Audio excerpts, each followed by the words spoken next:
People often say, silence is golden, but they forget one thing.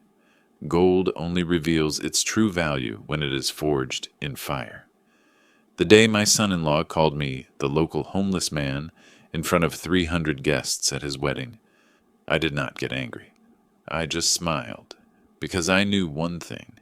In every deal, the one who laughs first is never the one who wins in the end. He thought I was just an outdated old man, living on a pension and old memories. He did not know that I had sold to people far smarter than him, and none of them survived after disrespecting integrity. 3 months later, he was kneeling before my desk, his hands trembling over an envelope from the IRS. This is not a revenge story. This is a contract between truth and honor. And when justice signs its name, no one escapes the final clause. If you have ever been humiliated, ever been looked down on just because you are not young, not rich, or not fashionable, stay here. Subscribe, turn on notifications, and comment the name of your city. So I know there are still people who believe that silence may hurt, but when it finally speaks, the world must listen. People often say a wedding is the happiest day of a daughter's life. But that afternoon inside the ballroom of Aspen Ridge Resort, I learned sometimes it is also the day her father is tested the most. They called it the reception of the year. Glass walls reflected the snow-capped peaks. Cello music blended with the clinking of crystal glasses.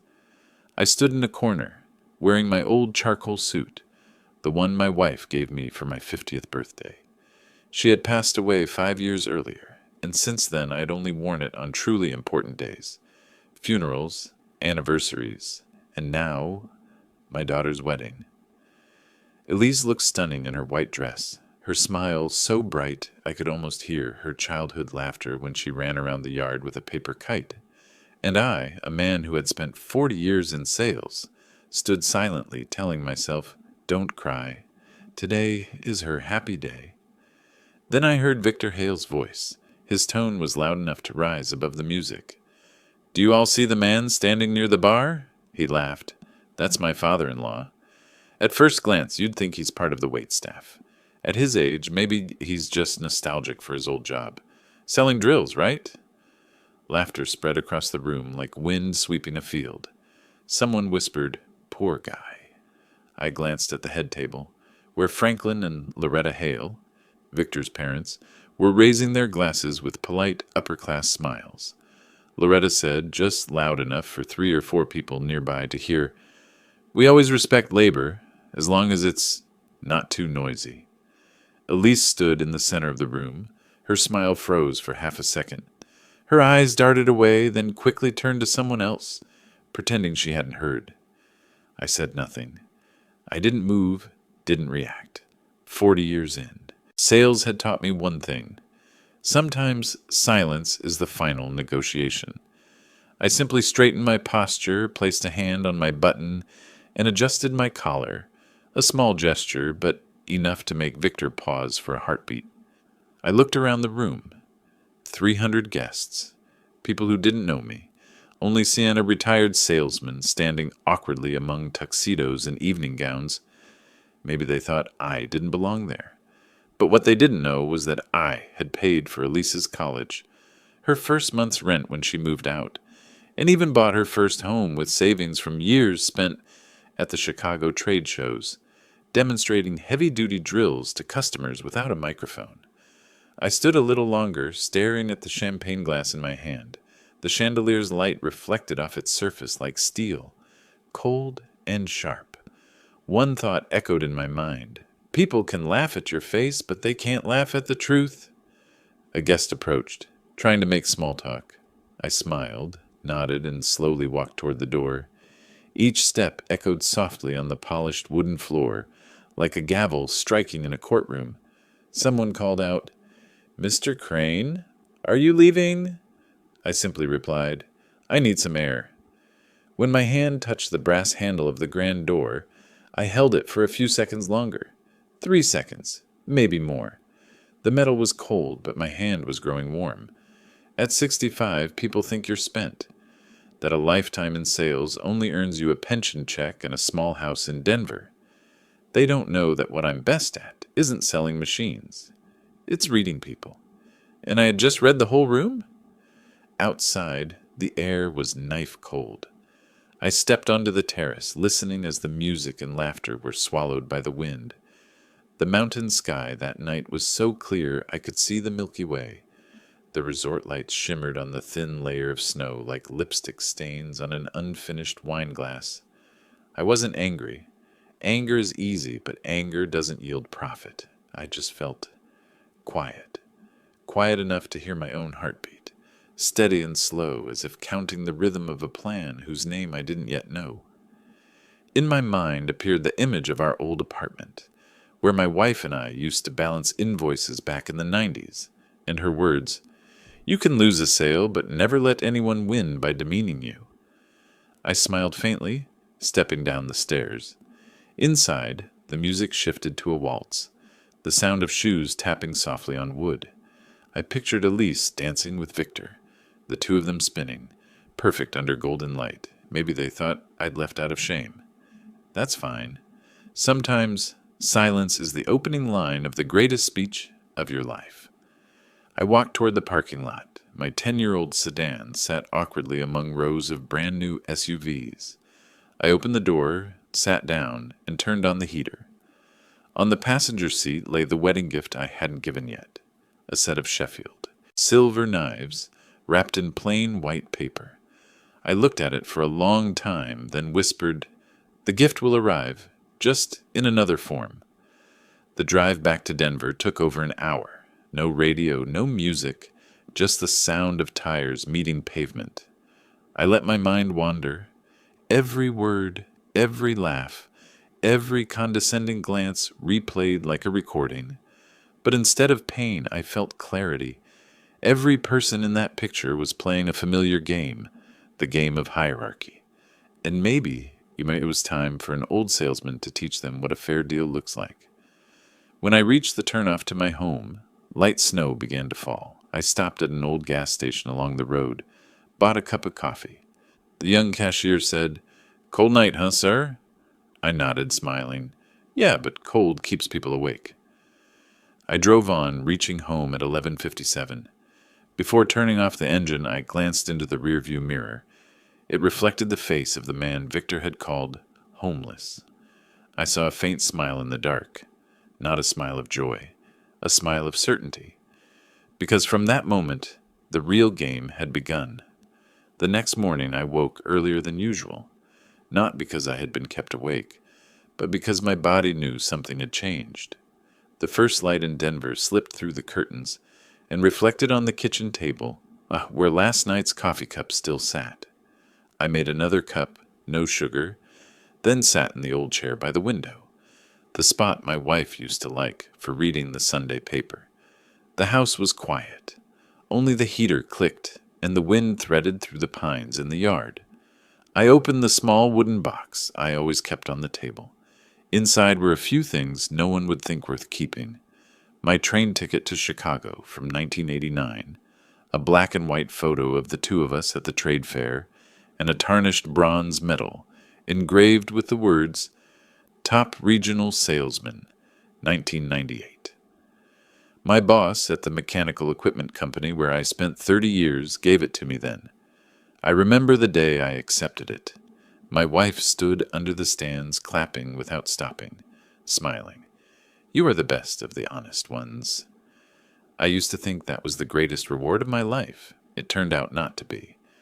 The real reward was the feeling when Elise ran up on stage and hugged me. "I'm proud of you, Dad." Back then I didn't imagine that years later the same child would say, "Dad, wear something simple. Don't throw off the wedding's concept." I sipped my coffee. The bitterness spread in my mouth like an old memory. I don't blame the girl. Youth easily gets blinded by the glow of money. But the way Victor and his family looked at me yesterday, I had seen that look before, from dishonest salesmen, from customers who always assumed men like him are temporary. That afternoon, Elise rang. Her voice was bright, as if nothing had happened last night. "Dad, are you home yet?" "I am." "I'm sorry. Maybe Victor drank too much. He didn't mean it." I was silent, listening to the soft breathing on the other end. "Don't hold it against him, okay? I don't want people to think—" "Think what, Elise?" "That you're not in the same style as Victor's family. I just want everything to be harmonious." I smiled softly. "Harmonious or uniform?" She was quiet. I heard heels click on the floor, then Victor calling from a distance, "Honey, we're late for the tasting." Elise hurriedly said, "I'll call you later, Dad." I put the phone down and sat quietly for a long time. On the wall was my wife's wedding photo, her simple white dress, a bouquet of only 12 wild daisies. No resort, no orchestra, but there were trusting eyes and a promise. We will teach our child that happiness need not be extravagant. I kept that promise, but it seemed Elise had forgotten. I stood, opened the wardrobe. The old blazer still hung neatly, navy faded slightly at the cuffs. I slipped my hand into the pocket and touched a small folded scrap of paper. The old receipt from when I bought Elise's graduation dress at Cherry Creek Mall. My wife had written on the back, "Whenever our child achieves something, remember who paid the price so she could have it."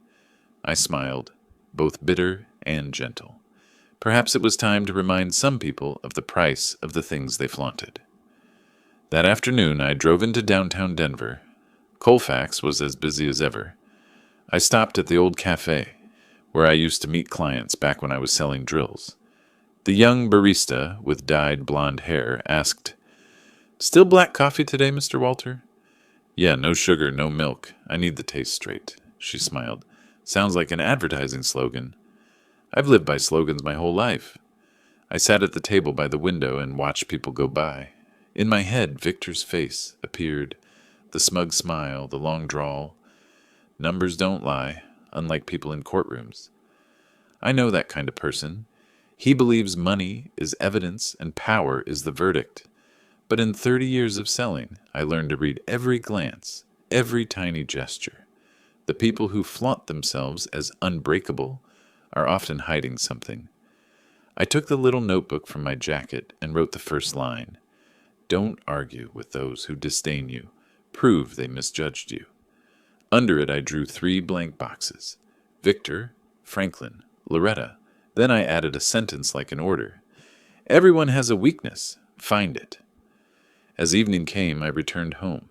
The Denver sky turned deep purple, clouds drifting slowly over the peaks. I opened my phone to my old contacts and stopped at the name Marcus Webb. Marcus had once been a close client and now did audits for a big firm. I texted, "Free tomorrow night? I need to ask you a few questions about Hale Capital Partners." The message showed delivered.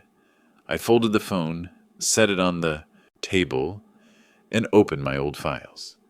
People who did my kind of work kept contracts, receipts, and appointment logs, not because we were paranoid, but because survival is instinct. Everything must have proof. I spread them on the table like an old habit. Pens, notebooks, a timeline chart. My wife used to tease, "You act like an investigator." I used to laugh. In sales, investigating is how you know who really needs the product. Now I needed a different product, justice. I sat and wrote a preliminary plan. 1. Research Hale Capital's background, structure, licenses. 2. Check public tax filings and profit reports. 3. Find people who worked with them, past or present. 4. Meet Marcus to verify. 5. If warranted, contact my old lawyer, Robert Chen. It was more than a plan. It was a professional reflex. A real salesman never enters a room without knowing what the other party wants. And I knew. Victor wanted status. Franklin wanted reputation. Loretta wanted Aspen's respect. So if they lost those things, they would lose everything. That night, I went out on the porch. The mountain wind was sharp, the scent of pine biting. I turned on the small yellow lamp by the chair and looked down the quiet street. I thought of Elise. She was probably asleep, knee on the arm of the man who had just made her father a joke. But I felt no hate. I only felt purpose. And I knew that from this moment I would do what I do best again. Read people, find weaknesses, and close the deal. This time, the deal called justice. I closed the notebook, wrote one last line. Tomorrow, begin. Then I turned off the light and left the room in muted glow. Outside, the snow fell steadily, laying a thin white sheet over everything, peaceful to the eye, but beneath it cold streams flowing, organized and silent, like the plan I had just sketched in my head. 3 days later, the snow melted, revealing streaks of brown mud along the walkway in front of the porch. I was wiping down my old car when Elise called. Her voice was light, as if nothing had ever happened. "Dad, I need to talk to you. About the wedding." I wiped my hands with a rag and turned on the speaker. "Go ahead." "We've finalized the venue," Elise said. "Aspen Ridge Resort, the new section by the lake. You remember where Victor's parents held their charity gala, right?" "I remember," I said. "The place with the wooden bridge across the lake. Lights like stars." "That's right. They booked the full 3-day package. Guests will stay there. There's even a private spa. You'll love it." I sat down, still holding the rag. "I'll love it," I thought, then said quietly, "What do you need me to do?" Elise hesitated. "Actually, you don't need to worry about anything.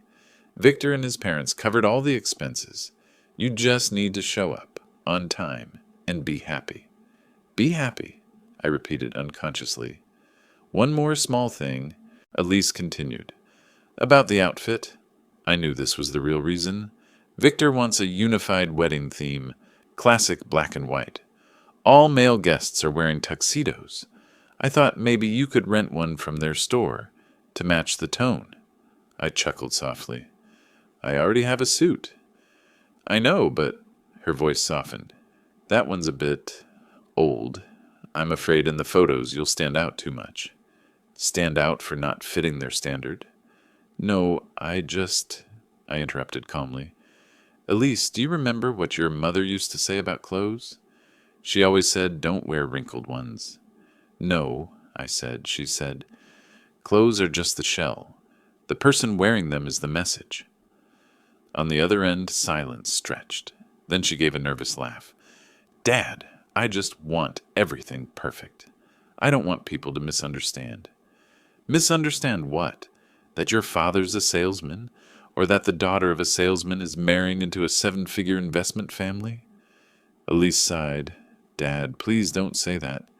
"I'm not angry. I just want the truth." She said nothing. I heard the wind through the phone. She was probably standing on her balcony. "I'll send you the tuxedo rental link," she murmured. "If you want, I'll pay for it." I squinted toward the distant mountain peaks, the white snow glaring in the sunlight. "No need, Elise. I'll handle it myself." "Are you sure?" "Sure. I make a habit of paying for what I wear." We ended the call with an empty pleasantry. "See you at the rehearsal."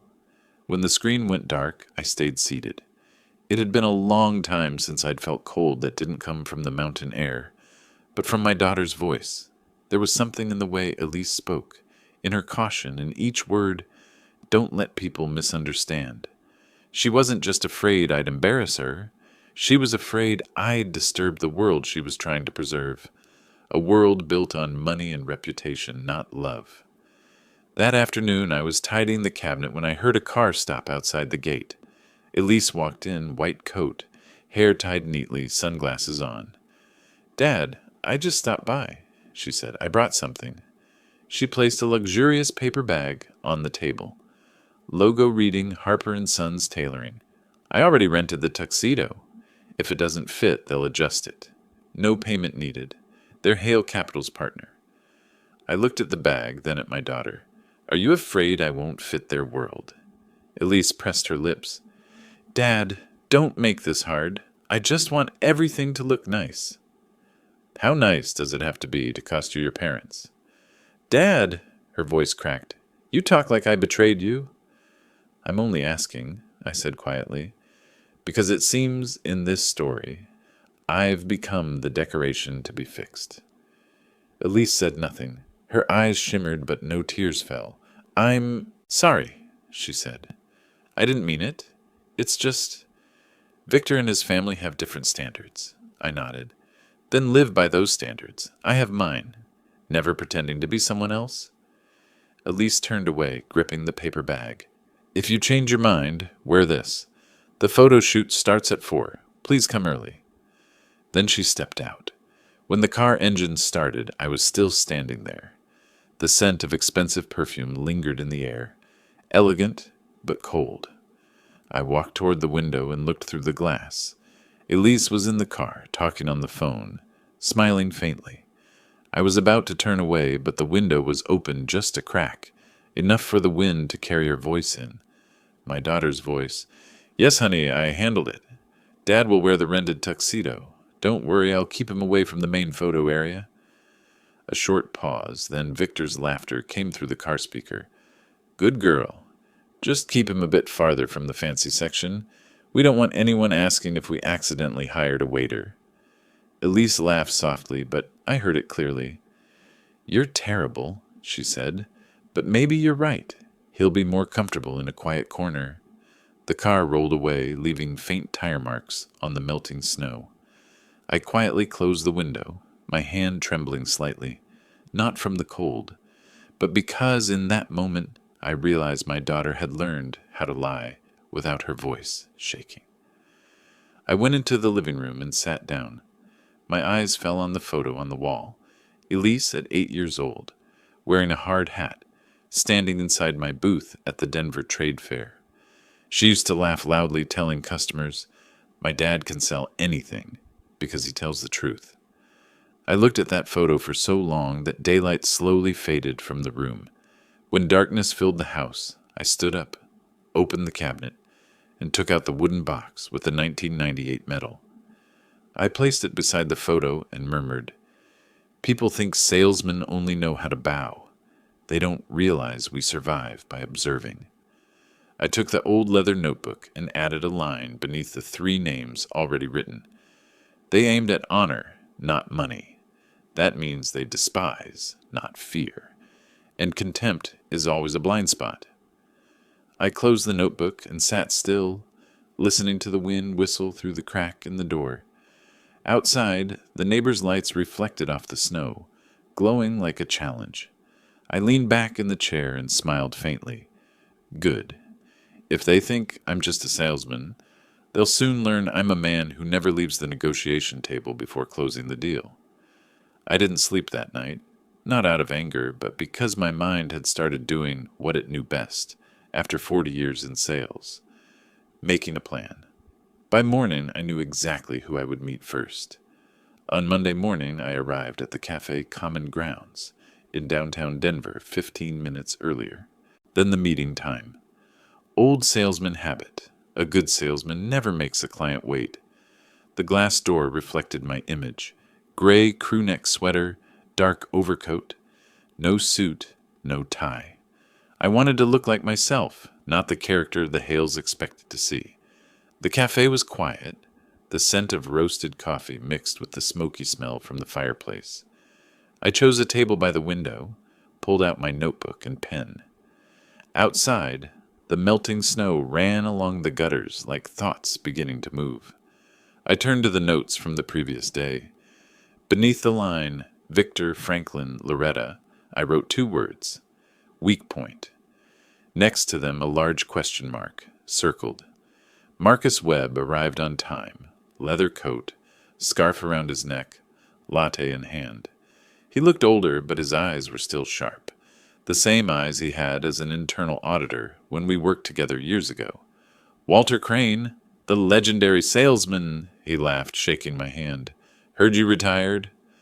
"Retired from selling, not from observing," I said. We sat down, made small talk for a few minutes, until Marcus said, "All right, you didn't invite me here for nostalgia. What's going on?" I smiled. "Have you heard of Hale Capital Partners?" He raised an eyebrow. "I know them. Private equity firm, big reputation in the mountain region. Why?" "I want to know if they're as clean as they claim." Marcus leaned back, thoughtful.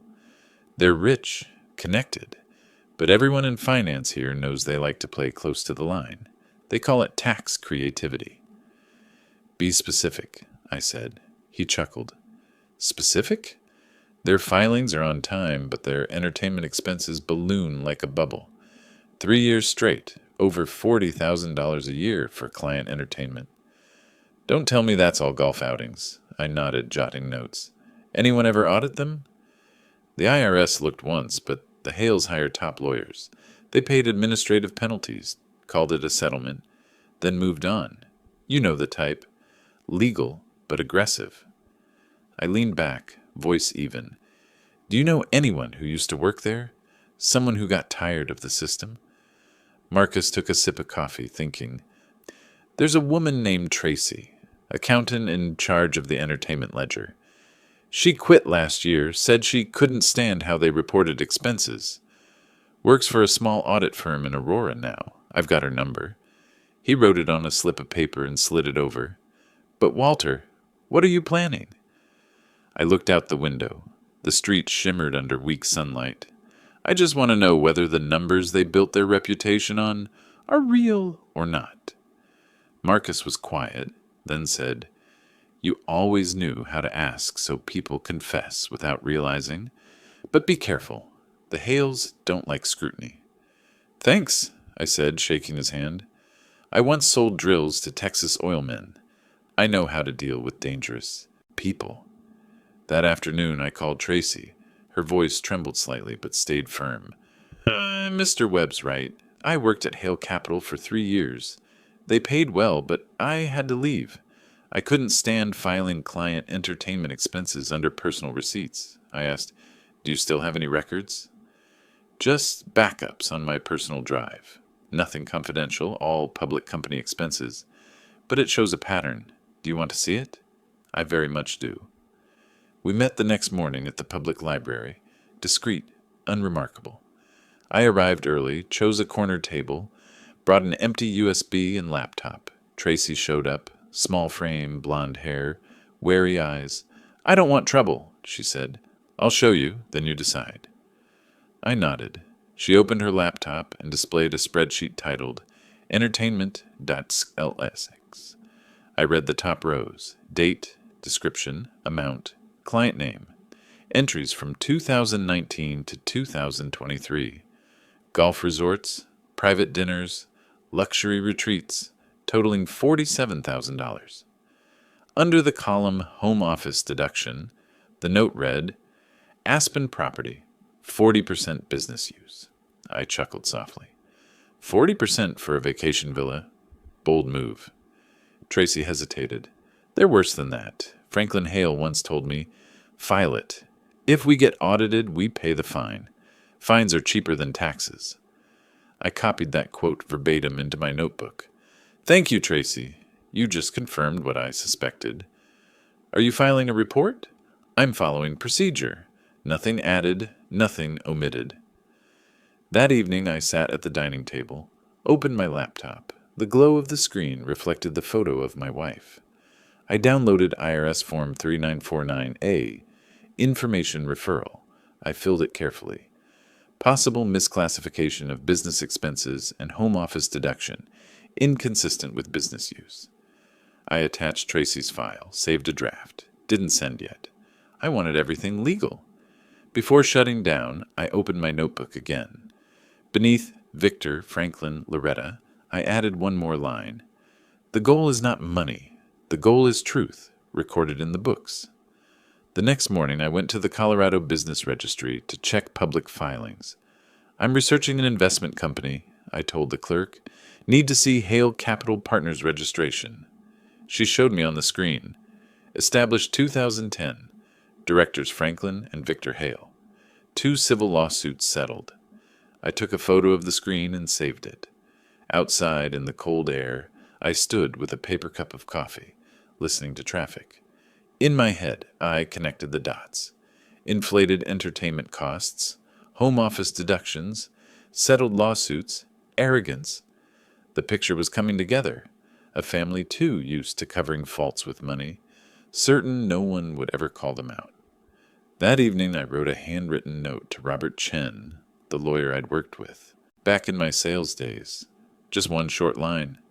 Robert, I need counsel. Not to hide, but to expose, lawfully quietly by the book. Let's meet Thursday, same cafe. I sealed the envelope, stamped it, wrote his address. When I dropped it into the mailbox, my hand no longer shook, not from rage, but from certainty. Every step from here had logic, structure, evidence, just like selling a complex machine to the toughest client by data, not by words.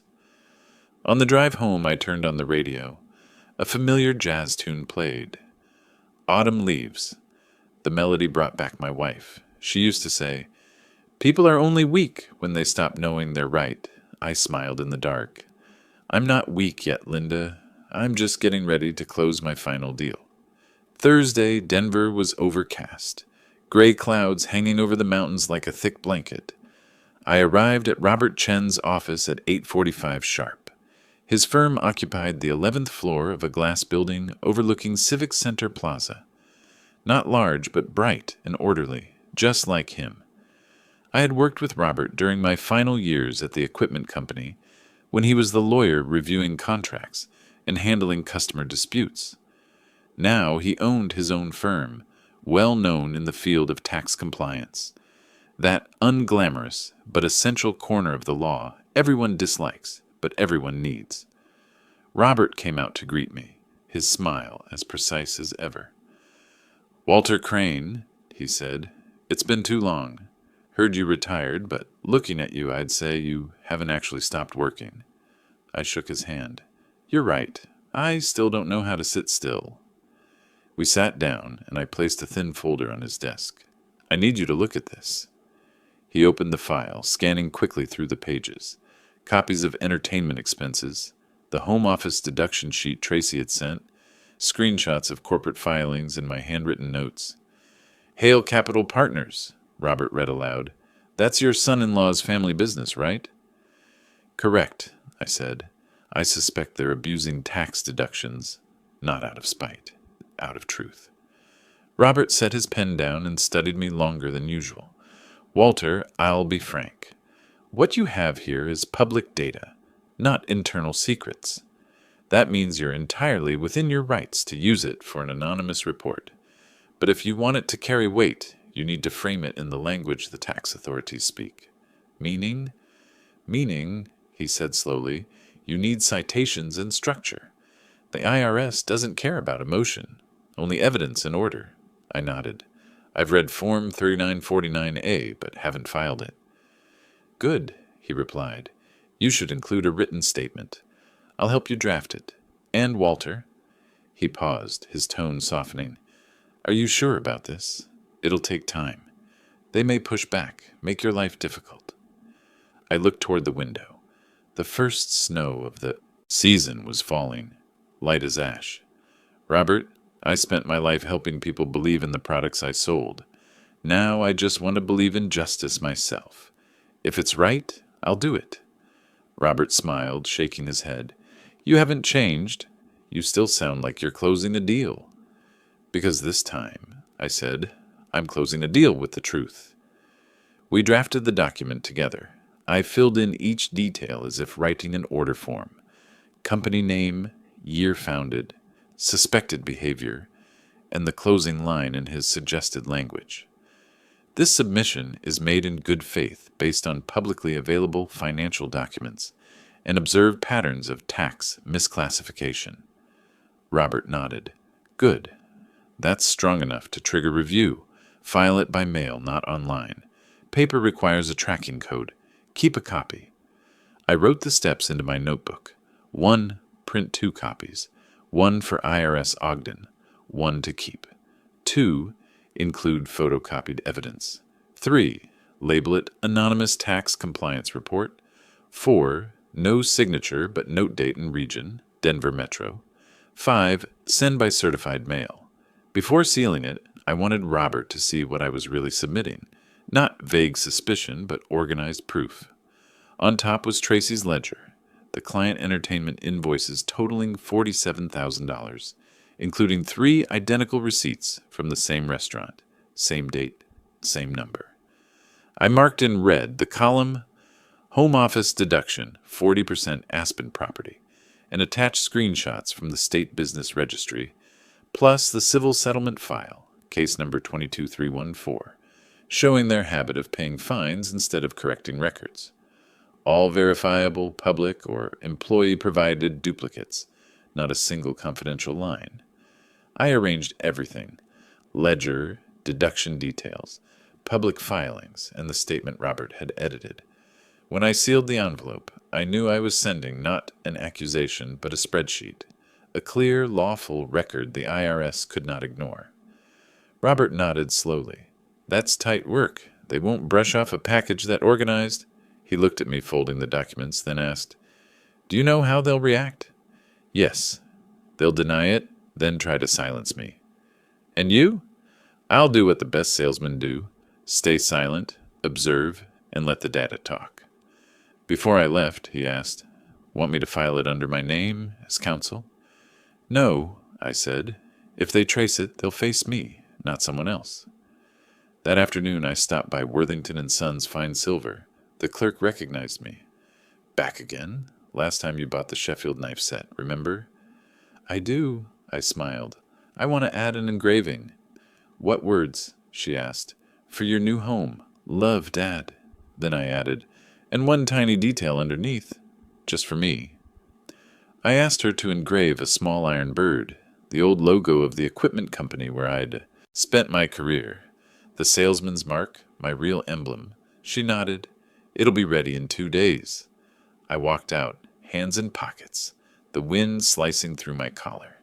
In my mind, the pieces aligned, the report ready, the wedding gift prepared, both proper, both lawful, both symbolic. That evening I stopped by the post office. At the writing counter I labeled the large envelope. To Internal Revenue Service, Ogden, UT 84201. Hale Capital Partners, possible tax misclassification. I stood for a long moment, looking at it. No shaking, no hesitation. I felt no hatred, only the calm precision of someone following procedure. I signed the sender line with black ink. A WC, Denver, Metro. Then I dropped it into the certified mail slot. The soft thud echoed in my head like metal tapping glass. Low, final, rhythmic. Back home, I turned on the living room light.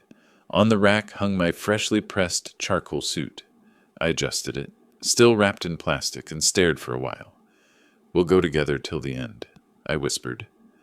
On the table, my open notebook waited.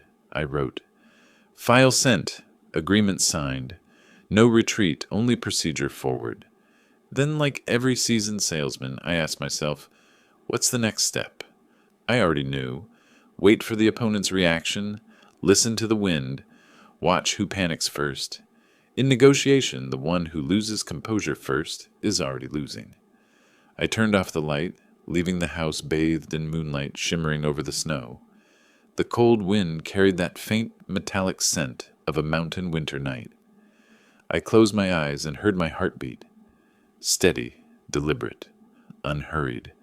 Tomorrow the world might look unchanged, but somewhere inside the Hale household, the numbers had begun to tremble.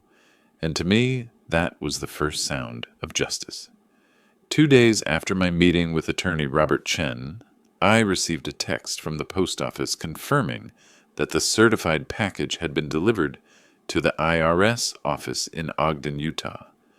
No one knew the sender, only a tracking number in the system. I looked at the word "delivered" on the screen, then turned off my phone. The first stage of the plan was complete. Yet part of me wanted to go further, not for revenge, but to make them think. Nothing shakes an arrogant man more than realizing he might have misjudged someone. And the best way to plant that doubt is to make him wonder, was that old man really poor? I drove to the Cherry Creek North Shopping District, where luxury boutiques lined the avenue. I returned to Worthington and Sons Fine Silver, the same shop where I had bought the Sheffield knife set for Elise. The brunette clerk recognized me and greeted with a polite smile. "Welcome back, Mr. Crane. Was there a problem with your last purchase?" "No," I said, "but I'd like to order another special gift for my daughter, something she'll remember. She tilted her head. Would you like to choose from our new silverware? Collection from England? I shook my head. No, the same type as before. Sterling, 12-piece, hand-engraved handles. And I'd like the card to read, for your new home. Love, Dad. She wrote it down. Would you like to pick it up or have it delivered? Delivered, I said. Same address, Edgewater Apartments, Unit 1802. We'll deliver within 48 hours. I left the shop as a light rain began to fall. Steam rose from the pavement under the streetlights. I stopped by the display window, staring at the gleaming silver cups, imagining Victor's face when he saw that gift.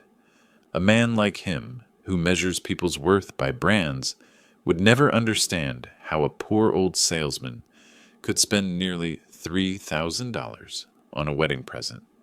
On the way home, I stopped at the public library. In the computer room, I logged in through a guest account. One tab showed information on Hale Capital Partners. I opened their registration page and checked the complaints history section. A new line appeared. Under review, filed 0928. I nodded. The report had entered the system. I printed the page and placed it in an envelope marked Copy A. Every action needed a record. A salesman never trusts memory, he trusts receipts. The next afternoon, I called Elise. I sent you a small gift, I said casually. It should arrive this afternoon. You didn't have to, Dad, she said. The wedding's expensive enough. I just wanted you to have something that lasts longer than flowers. That's very sweet, she hesitated. I'll tell Victor. He'll be surprised. Let him be, I said softly. Surprise is a good reaction. Around 5, Elise called back. Dad, they just delivered it. It's beautiful, but it must have been expensive. No, just silver, I said. Victor says this set's at least $2,000. You shouldn't have spent so much, I smiled. Tell him I've been selling all my life. I know where to buy good things cheap. He says, Elise laughed lightly, you sure know how to surprise people. Good, I said. Let him think that. I hung up and leaned back in my chair. Outside, the sunset burned red above the mountains. I felt calm, not because I had struck back, but because balance was shifting quietly in my favor. That night, I opened my laptop and made a progress tracker. Day 1, IRS submission completed. Day 2, state regulator complaint, in review. Day 3, gift delivered, confirmed. Day 4, wait for reaction, pending. Below it, I added, no attack by words, attack by silence. Let them speak for you. 3 days later, I received a message from Marcus Webb. Heard Hale's intention. Rumor says audit.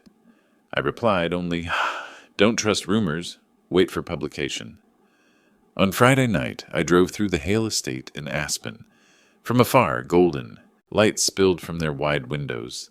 A new Range Rover sat in the driveway, license plate HCP-01. I parked far enough away, engine running. Through the trees, I saw Victor on the porch, phone in hand, speaking loudly. He laughed, holding a glass of wine. But when Loretta handed him an envelope, white, thick stamped IRS, his smile froze. I couldn't hear what they said, only saw Loretta walk inside while Victor stood still, then hurled his glass onto the floor, shards glittering under the lights. Watching from my car, I murmured, delivery on time. I turned back down the mountain road. The wind howled through the crack in the window. For the first time in weeks, I turned on the radio. An old song played, My Way. Frank Sinatra sang, I Did It My Way. I laughed quietly. Fate knew its cues. When I got home, I opened my notebook. Under gift delivered, confirmed, I wrote, seed planted. Now wait for it to grow. That night, I poured myself a small bourbon. I rarely drank, but tonight was different. I sipped slowly, watching the snow fall thin as silver dust. In my mind, I saw Victor at his desk, hands trembling as he opened the envelope, Franklin and Loretta exchanging nervous looks. They would ask each other, who sent this? Why now? Does it have anything to do with that old man? And that last question would keep them awake. I chuckled quietly. People think revenge is about anger. In truth, it is the art of deliberate patience. Before going to bed, I placed my Top Regional Salesman 1998 medal on the desk beside the half-finished glass. I whispered, "This time, you're not selling a product. You're selling a lesson, and the client will pay in full." Friday, 1 week after I mailed the envelope, Denver finally had sun. The snow melted, leaving thin trails of water running along the porch. I stood by the window, watching the light glint off the hood of my old car. Peaceful, but not still. Somewhere the wheels of justice had started to turn. That afternoon, Elise texted, "Dad, rehearsal dinner at Victor's tomorrow. 6 o'clock. I'll send you the address." She added one line I read 3 times. "I hope you'll come, and dress simple. Don't draw attention." I folded the phone, exhaling slowly. Still polite, still controlled. But the meaning was clear. They wanted me there, but not as part of them. Saturday, 5:30 p.m., I left the house in my old sedan, the charcoal suit hanging neatly in the back seat. Not early, not late, exactly on time. The way a salesman meets his toughest client. The Hale property sat in the southern suburbs, new development, soft curved streets, symmetrical trees. The iron gate opened automatically after I entered the code. Inside stood a 2-story villa with sloped roof and wide porch, warm yellow lights glowing against freshly cleared snow. A valet in a black suit greeted me, his eyes lingering a second too long on my aging car before shifting into a practiced smile. I smiled back, handed him the keys. "Thanks. Just make sure it's still there when I leave." Inside, the living room smelled of cedar and wine. Women chatted quietly. Men laughed loudly. I recognized a few faces from company reports. Hale Capital clients, a couple of investors, a local business journalist. Victor approached, wine glass in hand, his smile polished and bright. "Mr. Crane," he said, "so glad you could make it. My future father-in-law is always on time. Admirable." I replied, "Old habit. When you promise delivery at 8, it better be at the door by 8. His mother Helen followed, dressed in an emerald gown. "You look wonderful," she said. "That suit fits you much better than the last one. I'd guess you picked something economical but tasteful." I smiled without flinching. "Thank you. I still prefer buying things with real value, not just shine." Her smile froze for half a second, but enough. Dinner was served in a room floored with oak and lit by a low crystal chandelier. I sat in the middle of the long table, across from Victor and Elise. Their conversation sounded rehearsed, and I sat quietly, listening, like a customer hearing a pitch too perfect to be true. Midway through, Victor began his favorite subject, himself. "We just closed a deal worth $4.5 million," he said proudly. "Thankfully, everything's transparent. I believe compliance is the heart of good business." He glanced at me. I took a sip of water. "Good. Compliance is the foundation of everything. Because when someone skips it, the first thing that collapses isn't the company, it's their integrity." A few glances darted around the table. Quick, sharp. Helen cut in, changing the subject by offering more wine. Elise looked down at her plate, gripping her napkin. I noticed, but said nothing. After the main course, as dessert arrived, Helen said casually, "Oh, Victor, didn't your brother get a letter from the IRS yesterday? They're auditing some local firms. Heard even a few investment consultancies are under review." Her tone was airy, but I heard the sudden hitch in Victor's breath. He set his glass down. "What did you say?" "Nothing," she replied lightly. "Just something I read in the business journal." Victor forced a grin, but his hand clenched under the table. I saw the vein in his neck twitch, the reflex of a man who senses a storm but won't admit it. At that moment, a waiter approached with a neatly wrapped wooden box and set it before me. "Delivery for Mr. Hale," he said. "Arrived this morning from Worthington and Sons." I looked at Elise. She looked up, surprised. "I sent the gift early," I said. "Heard you'll be busy next week." Victor untied the ribbon and opened the lid. Silver gleamed under the lights. The Sheffield knife set, engraved, "For your new home. Love, Dad." He gave a stiff smile. "Beautiful," he said. "Certainly. Valuable." "I like things that last," I replied. "The longer they live, the brighter they shine." Helen leaned closer, noticing the small mark under the handle, the iron bird. "What's this?" "The logo of my old company," I said, "where I worked 40 years. We had a motto: we deliver what we promise." The space after that line thickened. No one spoke for several seconds. Elise stayed motionless, eyes fixed on the table, afraid that any word might shatter the air. Dinner ended near 9. As I prepared to leave, Victor followed me onto the porch, glass still in hand. His voice was low, edged with liquor. "What lesson are you trying to teach me now, old man?" I turned back, steady. "I don't teach. I just let people see the truth." He laughed, trying for arrogance, but his hand trembled. "Truth? Don't kid yourself. At your age, people should learn to forget." I smiled. "And at yours, people forget that invoices don't disappear." He started to speak, but then his phone rang. He glanced at the screen and his face drained. I couldn't hear the voice on the other end, only saw him freeze, gripping the glass too tight. Crack! The crystal shattered in his palm. Red wine dripped like blood across the tile. I said quietly, "Careful, Victor. Sometimes what slips from your hand isn't just the glass. It's the image you thought you owned." Then I stepped off the porch, leaving him in the haze of golden light, his hand bleeding, the shattered glass glistening in a puddle of wine. At the intersection on my drive home, I stopped at a red light, watching it reflect on the windshield. Across the street, the Denver Business Journal building still glowed.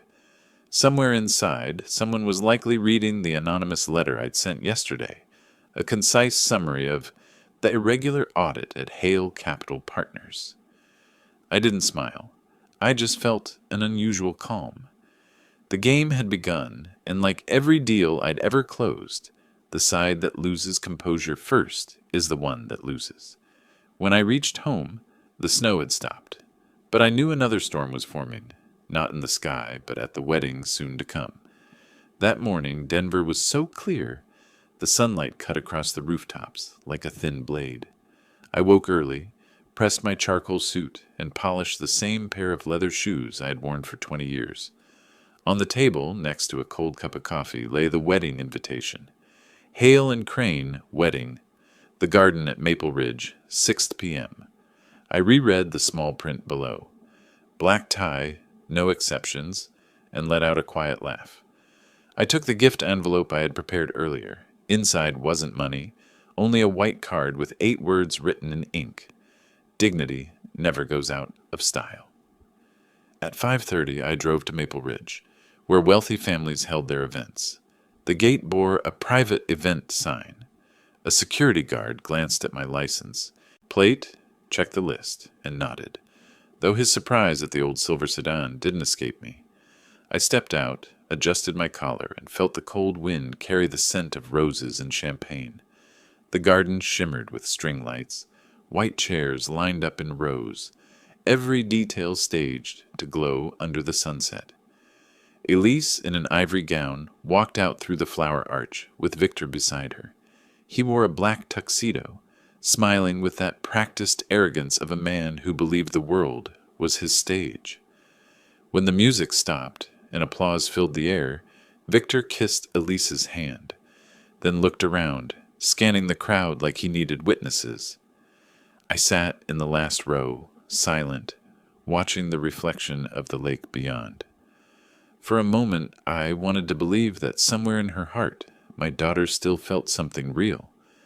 But when the MC called for the bride's family to speak, Elise glanced around, then looked away. No words, no acknowledgement. I wasn't called. Helen, smooth as silk, stepped forward instead, voice sweet as syrup.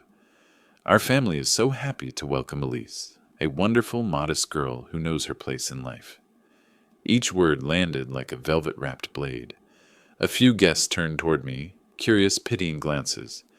During the photo session, the coordinator called, "Both families, center stage, please." Helen gestured lightly.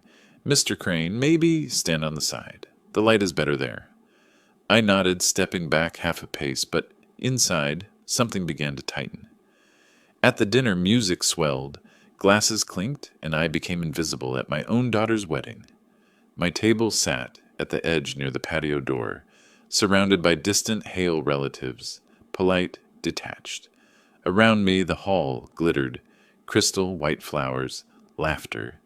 A perfect picture, except in the far corner, Victor was holding court, saying something that made his friends roar. His voice carried easily over the music. "See that old man over there? My father-in-law. I should take him to a shelter sometime. He'd fit right in." Laughter erupted. One friend nudged him, whispering, and Victor smirked. "I'm serious. The guy looks like he just rolled off a used car lot in Aurora." Helen, sitting nearby, didn't object. She just smiled. A complicit half-smile. Elise heard. I saw her shoulders tremble, but she didn't turn. She chose silence. Again. I stood. Not fast. Not angry. I walked straight to the bandstand, where a microphone waited. "Excuse me," I said softly. "May I borrow this for a minute?" The musician glanced at me, then at Victor, who shrugged with a mocking grin. I turned to the crowd. "I'd like to congratulate my daughter and her husband on this special day." My voice was steady, calm.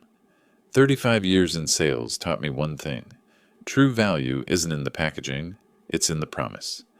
A cheap product may shine under lights, but one season of rain, and it rusts. Silence fell. I looked directly at Victor. "I hope my daughter bought something worth keeping." Helen frowned. A few guests shifted uncomfortably. Elise lowered her head. Victor squinted, forcing a smile, but I raised my hand before he could interrupt. "One more thing," I said. "When someone mocks another for old clothes or an old car, it's usually because without those things, they'd have nothing left to feel proud of." I set the microphone down. "Congratulations to you both." And I walked away. No applause. The air thickened like fog. Behind me, I heard a glass drop, a chair scrape. Someone call my name. I didn't turn back. Outside, the night wind brushed my face, sharp and cold. I unlocked my phone. A new email awaited, from the Denver Business Journal. "Mr. Crane, thank you for the verification you provided. The piece will run Monday morning." I smiled faintly. Inside that glowing hall, Victor was probably forcing a laugh, trying to salvage the evening, but I knew. The celebration had ended the moment he made his first joke. I didn't need to say another word. Justice had already spoken, in silence, with precision, and without the slightest chance of being undone. That morning, a thin layer of snow covered the driveway. I woke earlier than usual, brewed coffee, and sat on the porch. The air was so clear I could hear the soft clink of the fence when the wind passed through. In my head, echoes from the night before still lingered. The laughter cut short, the scrape of chairs, and Elise's lowered gaze as I walked out. I wasn't angry. I wasn't triumphant. I just felt calm, like a contract had been signed, a process set in motion. When the sun crept over the rooftops, my phone buzzed. A text from an unfamiliar number. "Mr. Crane, this is Sarah from Denver Business Journal. The article has been approved and will go live at 9:01 a.m. We'll send you the link once published." I checked the clock. 8:42. 18 minutes. I opened my laptop, moved the cup aside, and waited. At exactly 9, the front page lit up with a headline. "IRS launches audit on Hale Capital Partners. Sources cite pattern of aggressive tax deductions." Beneath it, a photo of Hale Capital's downtown office, and a lead paragraph quoting an anonymous source. "The firm is suspected of classifying a private residence as a business office and inflating entertainment expenses for 3 consecutive years." I read each word slowly, then saved the page. No notes needed. The article was its own record. Half an hour later, my phone rang. Victor Hale. I didn't answer. A minute later, it rang again, Elise this time. I watched the screen glow, then fade. I could picture them in that gleaming suburban kitchen, laptop open, reading the news spreading across LinkedIn and financial forums. I imagined Victor muttering curses, Helen calling their lawyer, Willard pacing the living room, and Elise sitting still, gripping the edge of her chair. At 10:30, an email arrived from Robert Chen. Walter, saw the article. A perfect hit. But be ready. They'll strike back. I replied, Thanks, Robert. I'm always ready. By noon, the phone hadn't stopped ringing. I let it. 12 missed calls. 6 messages. 1 from Elise. Dad, what's going on? IRS came to the office this morning? I don't understand. Was it you? I read it slowly, then closed the phone. No reply. I'd already answered with action. By 2 p.m., comments filled the article. Colleagues, clients, former employees. One wrote, knew something was off with their filings. Another, they always played close to the line. Each comment dropped like a stone into still water. No one needed to steer it. Public opinion was doing the work. At 5, the local radio broke in. Hale Capital Partners confirmed it is cooperating with an IRS audit, following questions about tax practices. The firm's spokesperson declined further comment. I turned the radio off, leaned back. Everything was unfolding as Robert predicted, not fast but certain. At 7, a knock at the door. I opened it. Victor stood there, no tuxedo, no grin, just a man in a wrinkled coat with bloodshot eyes. He stared for a few seconds before speaking. Voice hoarse. You did this? I tilted my head. Be specific. The IRS? The press? The whole city's talking about me. I only sent what I saw, I said evenly. You're destroying us, he snapped. Do you know how much money this will cost? I slipped my hands into my pockets. I didn't take a cent from you. I just handed back the numbers you wrote. He stepped closer, eyes burning. You did this because I laughed at you. No, I said, because you forgot some people don't need to laugh to win. Silence, only the wind outside. Then he gave a dry, bitter chuckle. You think you're clever. IRS won't kill me. I've got lawyers, contacts, money. Money, I repeated, is all you've got. And it's the first thing you'll lose. His eyes narrowed. You'll regret this. I looked straight at him. A salesman only regrets breaking his promise. I kept mine. He turned, but before stepping off the porch, he said without facing me, Elise is crying. She thinks you did this to hurt us. If she loses everything, how will you live with that? I said nothing. The door closed behind him, and the house went silent. I sat down, staring at my reflection in the window. For the first time, my chest felt heavy. Not from fear, but from knowing that in this kind of game, justice always comes with a price. I picked up the phone, opened Elise's message. My fingers hovered over the keyboard, but I didn't type. Instead, I opened my notebook and wrote one line. Day 1 of the aftermath. They laughed. Now they count. Outside, the snow began to fall again. Small, steady, silent, like truth slipping quietly into the homes of those who thought themselves untouchable. Monday morning, Denver lay under a blanket of fog. When I opened the door for the paper, the cold sliced straight through my sweater. On the front page was the same building I'd seen a dozen times, the Hale Capital Partners headquarters, its logo cut by a bold headline, IRS expands audit. Sources confirm internal review. I set the paper on the table and brewed coffee. By the time the last drip hit the pot, I heard the first knock. Not unexpected. I opened the door. 2 men stood outside. One was Willard Hale, Victor's father, wrapped in a cashmere coat, eyes sunken from lack of sleep. The other, younger, carried the posture of an in-house attorney. Willard smiled, polite to the point of lifelessness. Mr. Crane, he said, I think it's time we talked. I stepped aside. Coffee or water? No need. They sat. The air felt as heavy as a stalled business meeting with a deal on the brink. Willard began, I'll be direct. We know you filed the complaint. The IRS won't confirm, but the trail is clear. The wording, Only someone who's worked sales and written financial reports would use that language. I took a sip. Steady. If that's true, then my report was detailed enough to open an investigation. Sounds like I did my job well. Willard leaned forward, lowering his voice. Do you have any idea what this has done? We've lost 4 clients in 2 days. Victor's being reviewed by his board. The press won't let go. What do you want? Fairness, I said simply. He gave a dry laugh. Fairness? That doesn't exist in the real world. Money talks. Lawyers clean up the rest. Then you've never sold to an honest buyer, I replied. When they pay in full. When they cheat, they pay double. His eyes narrowed. Is that a threat?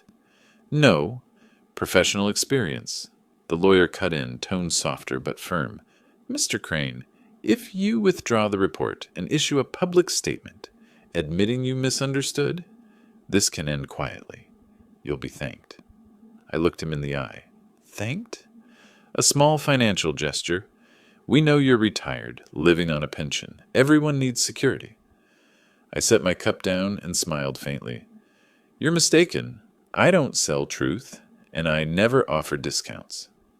Willard stood, hands braced on the table. You're destroying my family. Over a stupid joke at a wedding? You think justice lives in paperwork?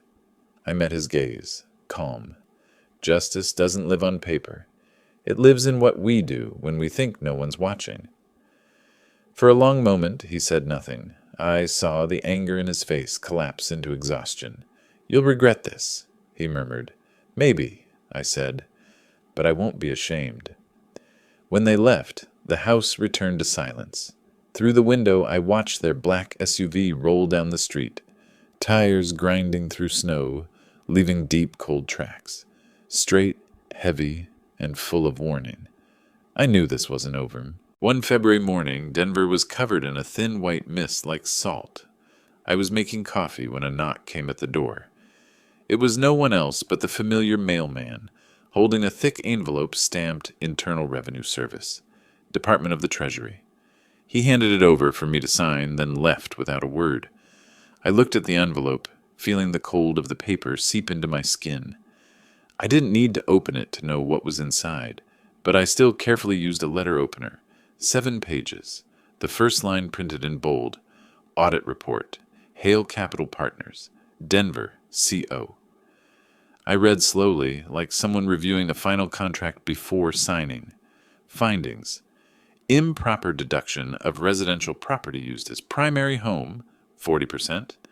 Unsubstantiated client entertainment expenses, totaling $47,000. And misclassification of personal expenses as corporate write-offs.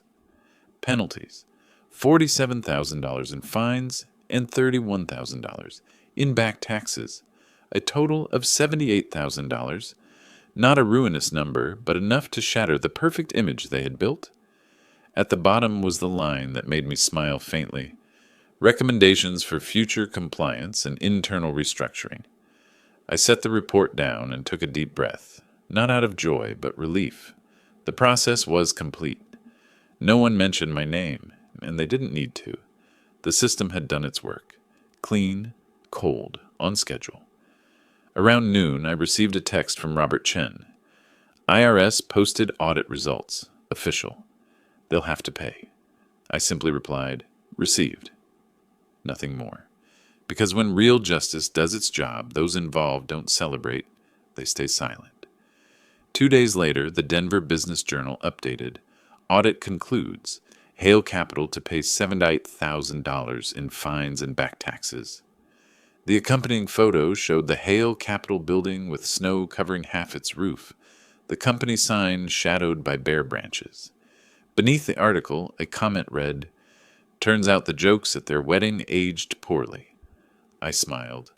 The internet remembers better than people, and sometimes justice doesn't need to knock. It just needs to be shared.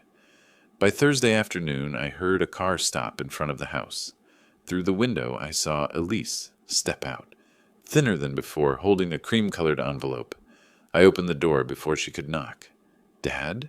She said quietly. They received the report. I nodded. I know. She sat across from me, gripping the envelope so tightly it wrinkled.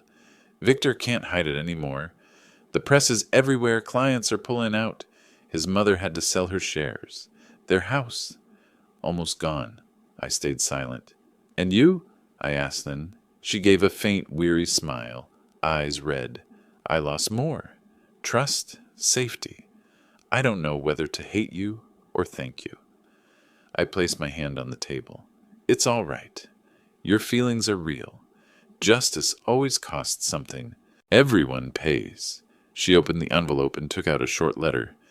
They wanted to apologize. With money. I looked at the check inside. $5,000 labeled, Apology for Misunderstanding. I laughed. Not at the amount, but at the word misunderstanding. They still don't get it, I said. Elise asked softly. Will you reconsider? Forgive them? I looked out the window where the snow was melting and sunlight glinted off the iron fence. Forgiveness doesn't need conditions, Elise, but forgetting does. I can forgive, but I won't let them think an apology can buy dignity. She nodded, her eyes filled with both sorrow and respect. I understand. She stood, moving toward the door. Victor's planning to leave Denver. I don't know what I'll do, but I want you to know I'm not blind anymore. I smiled gently. That's enough. When she drove away, I watched her car turn onto the boulevard and knew I had reclaimed more than my honor. I had reclaimed the truth about what a father deserves to be seen as. That night, the final call came from an unknown number, a man's voice, hoarse. You won, didn't you? I said nothing. Silence lingered for a few seconds. Then the line went dead. I knew it was Victor. He didn't curse or threaten. Maybe because he finally understood that justice doesn't shout. It just sends the bill. I went out to the porch and sat on the old wooden chair. The sky was a deep blue, cloudless, and for the first time in months, the wind carried no tension. I looked at my worn shoes, the silver sedan in the driveway, the small house once called poor. Everything was still there, real, steady, unpretentious. I poured a little whiskey into my glass, raised it to myself, and whispered, No one can buy integrity. Before bed, I opened my notebook and wrote one final line beneath the last entry. Audit closed, payment confirmed, peace restored. I closed the book, turned off the light, and left the room bathed in the faint glow from the window, a silhouette of an ordinary man, not powerful, not rich, but standing firm after every storm, and that, to me, was the only victory worth keeping. Spring came late to Denver that year. The snow melted slowly, thin streams running through the backyard, revealing patches of fresh green grass beneath. I woke earlier than usual, brewed a large pot of coffee, and opened the porch door. No more mail or thick envelopes, no more warning messages or heavy phone calls, only wind, the scent of sap, and the sound of early-season woodpeckers. I sat on the wicker chair, an old blanket across my knees, the cup warm in my hands. For the first time in months, the house truly felt at peace. At 9 sharp, Elise's car stopped at the gate. She stepped out, holding a basket of yellow tulips. She looked lighter, her face no longer tense. I opened the gate and smiled. Beautiful flowers, she replied, for the new season, and to say, I'm sorry. We sat together. She told me Victor had left Denver, gone back to his parents' home to start over. His company was selling off assets. She was looking for a new job and staying with friends for now. I'm not angry with you anymore, she said quietly. I think I understand now. You didn't want to destroy anyone. You just wanted me to see the truth. I nodded, eyes still on the yard. Truth is rarely pleasant, but it's the only foundation that doesn't collapse. This house, for example, it's not pretty, not big, but it stands through every season. She was silent for a while, then placed the flowers on the table. I want to start over too, Dad. Not for anyone else, but for myself. And if you'll let me, I'd like to come home for a while. I smiled. This house always has room for you. Always. The sunlight slanted through the porch roof, reflecting on her folded hands. In that moment, I saw something I thought I'd lost: respect. It didn't need to be spoken. We both knew the war was over, and what remained wasn't victory or defeat, but understanding. By noon, we planted small flower pots along the path. The soil was damp, rich with scent. Each handful of earth felt like a weightlifting. Elise laughed, a real laugh, free and unafraid. "I didn't think we'd ever have a day like this," she said. "Neither did I replied. "But justice, when done right, doesn't just punish, it heals." By afternoon, she had to leave. Before getting to her car, she turned and hugged me tightly. "Thank you, Dad," she whispered. I didn't answer, just patted her shoulder. When her car disappeared behind the trees, I went inside to tidy the desk. My old notebook still lay open on the last page. I added one final line: "Justice served, family healed," then closed it. That evening I sat on the porch as the sunset cast gold across the yard, the wind humming through the metal fence like the soundtrack to a quiet ending. I sipped whiskey, warmth spreading through me. No anger, no pride, just calm. I thought of Victor's words: "Money means power." I smiled faintly. No, dignity means power. In the fading light, the reflection in my glass wasn't of a winner, but of an ordinary man who had kept the one thing that mattered most: the belief that justice doesn't need noise, only precision. When the night wind rose, I closed the porch door and looked around the small house. Everything was the same, but inside, I knew everything had changed. At my age, I no longer care about winning or losing. I only want to know that when I look back, I can say I didn't stay silent in the face of disrespect. Justice isn't the sound of a gavel. It's the moment you look in the mirror and know you've kept your dignity. If someone ever made you feel small, mocked your simplicity, remember this: truth doesn't need to shout. It only needs to stand firm.